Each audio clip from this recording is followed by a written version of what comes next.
What is up, everyone, and welcome to the 2023 Eicma show. I'm here at the Sym booth, and for the moment we're going to take a look at a new color scheme for the HD300. It's been updated for the 2023 year.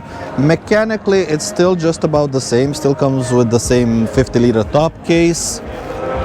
It's still the same 278cc engine, but we do have a couple of updates. First of all, the rims have this bronze style of finish, which is absolutely gorgeous. New graphics. This piano black right here really accents the lines beautifully, and also the new color, which is a silver. I don't know if you can see it. It's like a matte silver, but somehow does have a bit of gloss to it.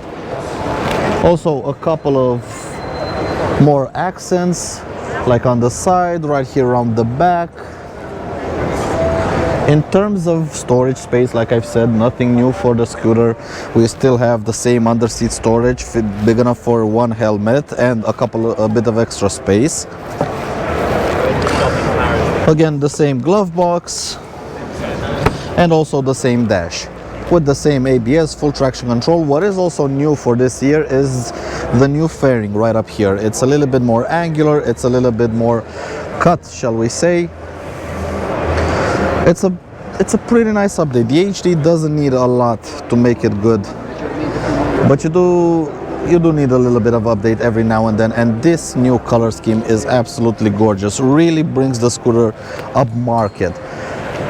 Also next to it we do have the Joyride 300. Now I have seen one of these in person, rode it a very little bit, didn't have time to film it, but again, it's based on the HD300. We have the same underseat storage, we have a digital display, we have the Sym Keyless 2.0, and the main selling point of this one is the flat floor. A 300cc scooter, big class scooter with a flat floor.